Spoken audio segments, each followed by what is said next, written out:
The fastest bowler from the Caribbean who walked off the field in protest became cricket's most controversial millionaire. This is the untold story of Colin Croft, a man whose talent was as extraordinary as his temper, whose speed terrified the greatest batsman in the world, and whose single moment of rage changed cricket history forever. But before we dive into the controversy that defined his career, let me take you back to where it all began, to a small town in British Guiana, where a young boy with nothing but dreams started a journey that would shake the foundations of international cricket. March 15, 1953. The sun rose over Demerara in British Guiana, now known as Guyana, and on that day, Colin Everton Hunter Croft entered a world where cricket was not just a sport, but a religion. His family lived in a modest wooden house with a rusted tin roof that leaked during the rainy season. His father worked 12-hour shifts at the sugar plantation, coming home with calloused hands and a tired smile. His mother took in laundry from wealthier families, scrubbing clothes by hand to earn enough money to feed her children. They had very little, but what they did have was love, discipline, and an unwavering belief that education and hard work could lift them out of poverty. Young Colin was different from other children. While most boys his age played marbles or chased chickens in the yard, Colin was obsessed with cricket.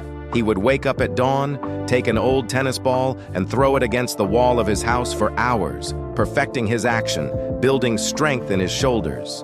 His mother would shout at him to stop because the constant thudding drove her crazy, but Colin couldn't help himself. Something deep inside him burned with an intensity that nobody could understand. He wasn't just playing cricket. He was preparing for a destiny that he somehow knew was waiting for him. School was tough for Colin. His family couldn't afford proper uniforms or books, and some teachers looked down on children from poor backgrounds.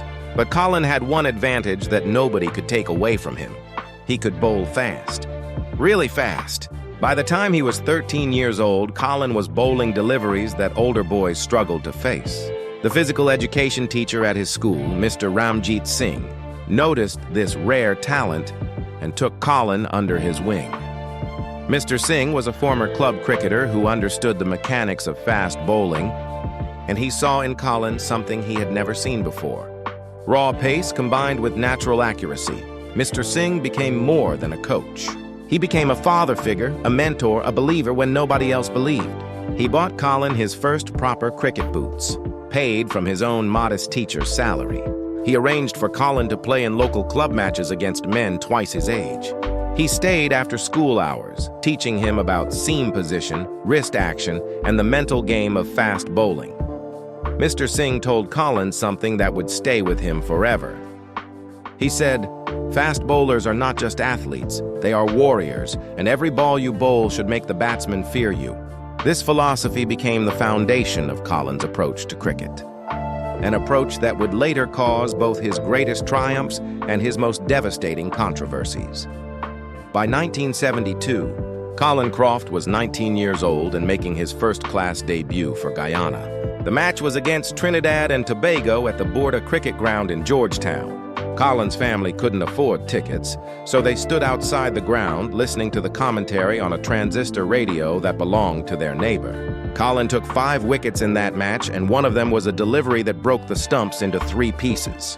The commentator called it the fastest ball he had seen in domestic cricket for years.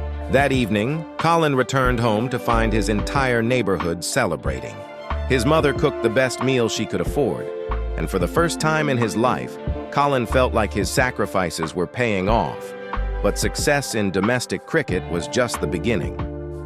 Colin knew that to truly escape poverty, to give his family the life they deserved, he needed to play for the West Indies. The problem was that West Indies cricket already had an embarrassment of riches when it came to fast bowlers. Andy Roberts was at his peak, Michael Holding was being called the fastest bowler in the world, and Joel Garner, with his incredible height, was unplayable on his day.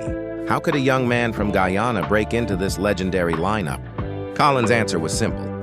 He would bowl faster, work harder, and make himself impossible to ignore. Between 1972 and 1977, Colin played county cricket for Lancashire in England. This was a crucial period in his development. English pitches were different from Caribbean tracks. Colin had to adapt his technique, learn to swing the ball, and develop variations beyond just pace. The Lancashire coach was impressed by Colin's work ethic. He would arrive at the ground 2 hours before practice and stay 2 hours after everyone left. Colin bowled in the nets until his body ached, until his fingers bled from gripping the ball. He transformed himself from a talented bowler into a complete fast bowling machine. The phone call came on a cold November evening in 1976. Colin was in his small rented apartment in Manchester when the West Indies selector informed him that he had been chosen for the upcoming Test series against Pakistan. Colin dropped the phone and fell to his knees, crying like a child.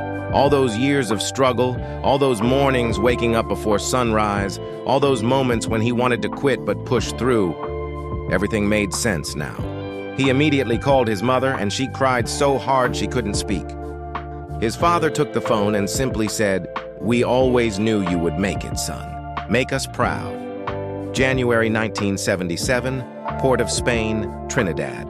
Colin Croft walked onto the Queen's Park Oval wearing the maroon cap of the West Indies for the first time. The stadium was packed with 30,000 screaming fans. Colin's hands were shaking as he marked his run-up. His captain, Clive Lloyd, walked up to him and said, "You've earned this cap through your performances. Now go out there and show them why you're here." Colin's first ball in Test cricket was a bouncer that flew past the Pakistani opener's head and went for 4 byes. The commentator said that the ball was clocked at 92 miles per hour. Colin had announced his arrival. By the end of that debut Test match, Colin had taken 4 wickets, but more importantly, he had earned the respect of his teammates and the fear of opposition batsmen. One Pakistani batsman later admitted that facing Colin Croft was like facing a man who wanted to hurt you. There was an aggression in his bowling that went beyond just taking wickets. Colin bowled as if every delivery was personal. This intensity made him extraordinarily effective, but also created problems that would eventually derail his career. The next 5 years were the golden period of Colin Croft's cricket career. He formed part of the most lethal fast bowling attack in cricket history. Alongside Andy Roberts, Michael Holding, and Joel Garner, Colin destroyed batting lineups across the world. Australia, England, India, Pakistan, no team could handle the relentless pace and aggression of the West Indies bowling attack. Colin's statistics during this period were remarkable. He took 125 wickets in just 27 Test matches at an average of 23.30. But statistics don't capture the fear he created. The batsmen who had nightmares about facing him. The careers he cut short with his hostile bowling. However, Colin's aggressive approach on the field came with a darker side.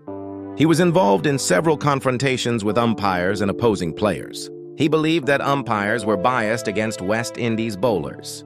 Colin argued with umpires regularly, and his body language on the field was often confrontational. His teammates warned him to control his temper. But Colin couldn't separate his passion from his anger. Then came February 1980, the month that would define and ultimately destroy Colin Croft's international cricket career. The West Indies were touring New Zealand for a 3-test series. The first test was in Christchurch, and from the very first day, tensions were high. Colin felt that the umpire, Fred Goodall, was making decisions against the West Indies. Several appeals were turned down, and Colin believed there was a clear bias. His frustration built throughout the day, and during one particular appeal that was turned down, Colin lost control. As he walked back to his bowling mark, he deliberately shoulder-barged Fred Goodall, making physical contact with the umpire. The stadium went silent. Nobody could believe what they had just witnessed. Physical contact with an umpire was unthinkable in cricket, a sport built on respect and gentlemanly conduct. The New Zealand crowd erupted in anger. They booed Colin every time he touched the ball. Newspapers the next day had headlines calling him a disgrace to cricket, a thug in cricket whites. The West Indies team management was in crisis mode. Colin was given a stern warning, but allowed to continue playing. He offered no apology, instead insisting that the umpiring was biased and that he had simply lost his balance.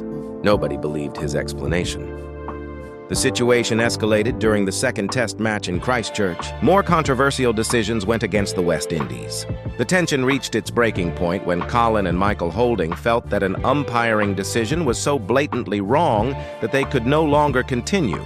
In an unprecedented move in Test cricket history, both bowlers walked off the field in protest. The crowd was shocked, the commentators were speechless, and the cricket world was scandalized. Captain Clive Lloyd had to convince his bowlers to return. They eventually did, but the damage was done. Colin Croft had crossed a line that could never be uncrossed. The aftermath was brutal. Cricket boards around the world condemned Colin's behavior. The New Zealand Cricket Board demanded that he be banned from international cricket. The West Indies Cricket Board faced enormous pressure to take action. Former cricketers wrote articles saying that Colin had betrayed the spirit of the game.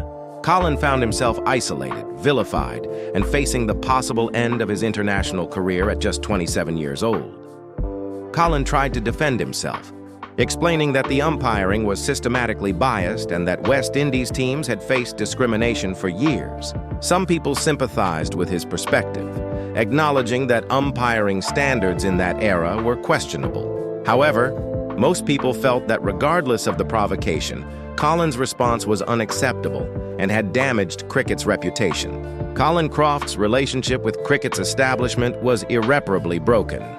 Colin played his last test match in 1982 against India. He was just 29 years old, an age when most fast bowlers are at their peak. Many cricket experts believe he was forced into early retirement. Colin never explicitly said he was pushed out, but he also never explained why someone with his talent would voluntarily retire so young. The truth probably lies somewhere in between. Colin was tired of the controversies, tired of being portrayed as a villain. Life after international cricket was difficult initially. Colin felt lost without the game that had defined his entire existence. Depression crept in. He spent months barely leaving his house, watching old videos of his bowling performances. His wife stood by him during this dark period, encouraging him to find new purpose.